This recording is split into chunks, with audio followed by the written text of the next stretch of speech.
After 583 days, the last known living U.S. citizen being held hostage in Gaza has been released. 21-year-old New Jersey native Edan Alexander was serving in the Israeli military when he was abducted during the Hamas-orchestrated attack that sparked the war in Gaza. Crowds gathered in Edan's hometown of Tenafly, New Jersey, to witness the moment of his release today. You can see people overjoyed, and then look at this here again. Edan wrapped in his mother's arms.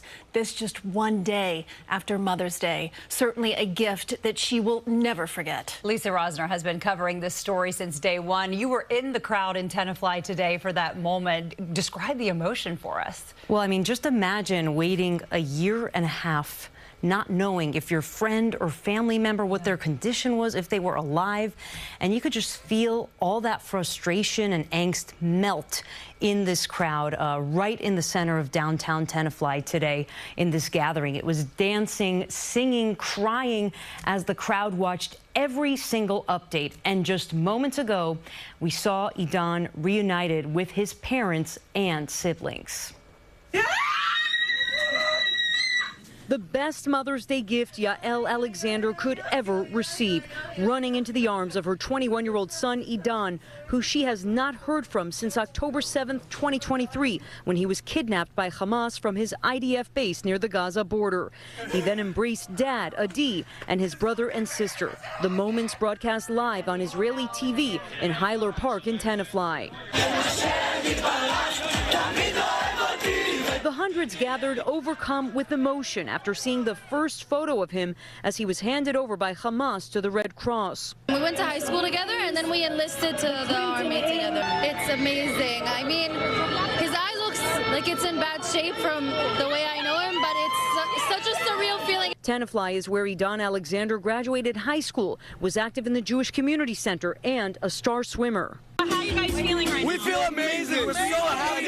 Every time I pass their house, my heart is aching, but hopefully now, soon, we're going to be happy, and I'm just excited. You're just here now.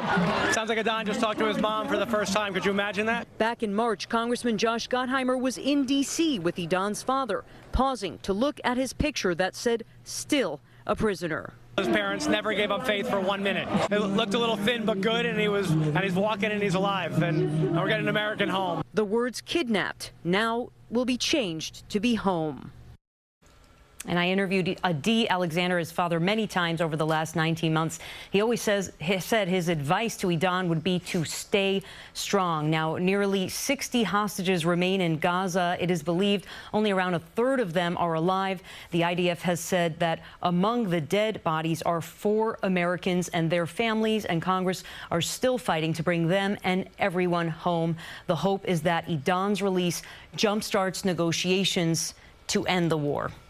Incredible, just incredible. It really is an emotional day, and it is a time to celebrate. I can't help but think, though, of the emotional toll that this is going to have on him, you know, in the days of his return, and how important that community is going to be for him and his family in the days ahead. Yeah, one of his friends who's in college said he was brought to tears because all this time he's been worrying about homework and finals, and he just realized, wow, my best friend has been in captivity this whole time. It's a blessing and a miracle that he's alive. It really is. It puts things into perspective. It certainly does, Lisa. Thank you for bringing that to us. And stay with us for continuing coverage of the Israel-Hamas war, and read more about Edan Alexander's release over on our website, cbsnewyork.com.